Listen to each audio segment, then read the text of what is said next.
En los cursos introductorios de filosofía se suele arrancar pues con lo que va a significar este término, lo que etimológicamente significa.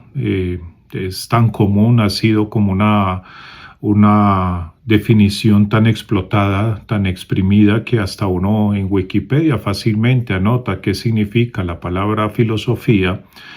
Y entonces se nos va a explicar que es un término compuesto en dos partes: el prefijo filias, filos, que hace referencia a la amistad, al amor o al deseo, y el sufijo sofía, que hace una referencia a la sabiduría. Entonces se podría de pronto definir la filosofía como un amor a la sabiduría, un deseo de sabiduría o una amistad con la sabiduría.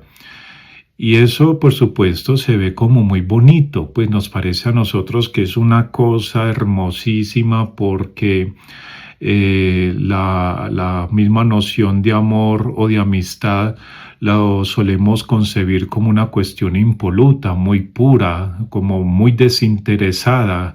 Y por otro lado, la sabiduría también goza de ese trasfondo muy positivo, en el sentido de que lo contrario a la sabiduría vendría a ser la necedad. Entonces podríamos entender también bajo estas condiciones que el propósito del quehacer filosófico en términos de práctica es evitar la necedad o evitar la estupidez, o combatir la estupidez o combatir la necedad.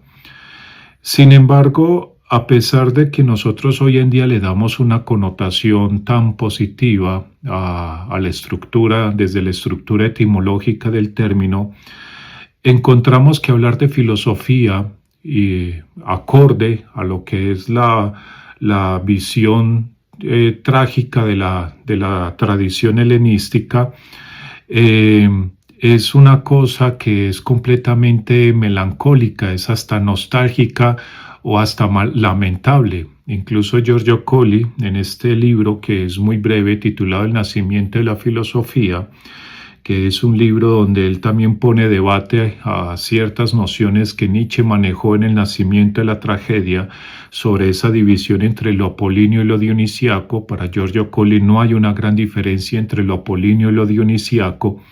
Lo apolíneo como lo mesurado, mientras que lo dionisiaco tendría que ver con la desmesura, por la que Nietzsche pues se sintió mayormente inclinado. Giorgio Colli no va a sostener que también en lo dionisiaco encontramos otras formas de delirio. Pues básicamente es como recordar dos imágenes dentro de la tradición helenística. Y es, por ejemplo, la primera, la figura del oráculo de Delfos. Cuando el oráculo entraba en trance, era una forma de delirio, una forma de explosión, de intensidad, y la sabiduría, por lo tanto, se daba en correspondencia con esas mismas formas de intensidad, que también iban a ser un reflejo de la misma tradición trágica de la vida y del mundo.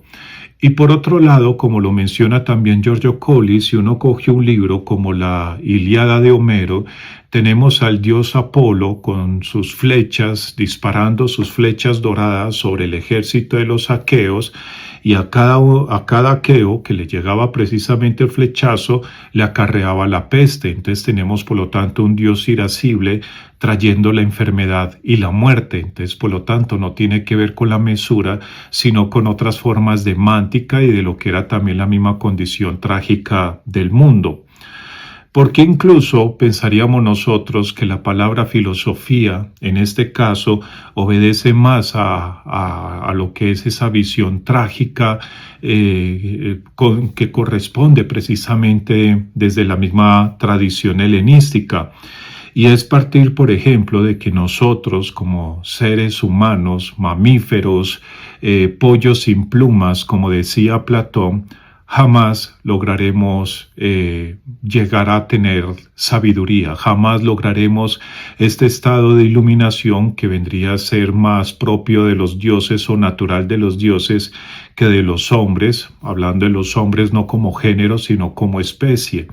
Y entonces, por lo tanto, uno como ser humano, lo máximo que puede aspirar es tener un amor, una amistad o un deseo de sabiduría. Y para terminar de rematar, en ese deseo de sabiduría, pensemos, por ejemplo, esa correspondencia que se va a tener con la diosa Atenea, que vendría a ser la diosa de la sabiduría, que por ejemplo también dentro de la misma tradición medieval, correspondiendo con la diosa Minerva, es precisamente la figura de la retórica. Atenea, por ejemplo, tiene una serie de características. Primero, es una diosa guerrera. Segundo, es una diosa muy hermosa. Y tercero, es virgen. Y resulta que dentro de esa condición de virginidad, no es como pensándolo desde un punto de vista cristiano de lo inmaculado, de lo puro, como si fuera la Virgen María, sino más bien de que la sabiduría es inconquistable y por lo tanto también es impenetrable, y llegar a ella es completamente imposible para nosotros, que nosotros ante la sabiduría siempre vamos a ser completamente torpes. Por otro lado, es una diosa guerrera, es decir, para poder llegar o aspirar a la sabiduría o tener la amistad con la sabiduría o el deseo de la sabiduría, uno tiene que sufrir, tiene que agonizar, tiene que padecer preguntas, padecer con los acertijos del mundo, padecer con los enigmas mismos de la existencia, la incertidumbre, donde todos nosotros somos completamente arrojados, y tener que lidiar precisamente con esos elementos. Por ejemplo, nuestra condición completamente efímera, donde tarde o temprano podemos estirar las patas y dejar de existir. Entonces también tiene esa otra correspondencia trágica. Y para rematar, se la representa como una diosa muy hermosa, y es precisamente como ese elemento donde la belleza, la sabiduría van a tener una correspondencia muy estrecha, impenetrable, pero que nosotros y mucho solo vamos a poder contemplar, no vamos a poder llegar a ella en un sentido pues completo. Obviamente también se nos ha echado el otro relato, el otro carretazo de que la filosofía va a ser inventada por los mismos griegos o por la misma tradición helenística. Recordemos que el término griego va a ser inventado por los romanos más adelante. Los griegos no se autodenominaban como griegos, sino como helenos, y de por sí, pues cuando a uno le preguntan de cómo eran los griegos antiguos, uno tiene que pedir especificidad en la pregunta, porque no va a ser lo mismo una ateniense a un espartano, a un corintio o a un griego pues de la isla de Lesbos. Cada uno de ellos tenían unas costumbres completamente diferentes.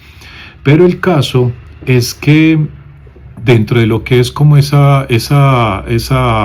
relato que nos ha llegado a nosotros, donde se nos dice que los griegos fueron los que crearon la filosofía, no se dio por el milagro de la razón, no se dio como de una cosa de que ellos, a diferencia de otras culturas, fueron un paso más adelante, superando el mito a través de logos. Ese es el relato pues del milagro griego, sino que básicamente es el hecho de que fueron básicamente los mismos pitagóricos los que inventaron el nombre de esa misma práctica, que ya de por sí venía siendo ejercida por otras culturas dentro de la misma época.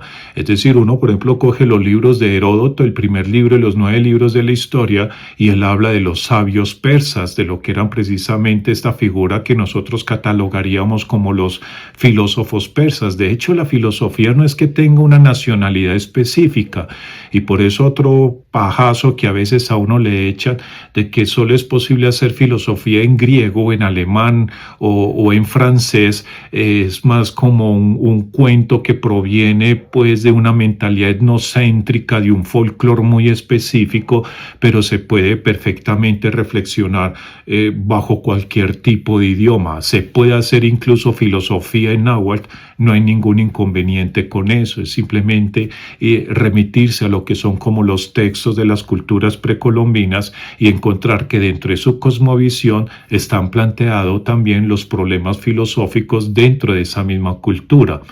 Pero el caso es que es simplemente como por ese detalle lo que podemos encontrar. ¿Por qué muchas veces decimos que Heródoto es el padre de la historia? Porque escribió una serie de libros, 9 libros, que le puso el nombre de historia. Pero eso no quiere decir que antes no hubieran una serie de narraciones, relatos y poemas que contaran una serie de acontecimientos políticos, sociales, económicos, de las mismas culturas antiguas. Solamente que Heródoto le puso el nombre, le puso como nombre historia, del palabra, pues del término griego histor, que se puede entender como, como indagación, como investigación, e incluso también se puede llegar a traducir como ser testigo de algo o ver algo, pues como testigo en un sentido también oracular. Entonces, por eso el factor religioso es algo que también va a estar directamente relacionado con lo que vendría a ser la misma historia de la filosofía antigua.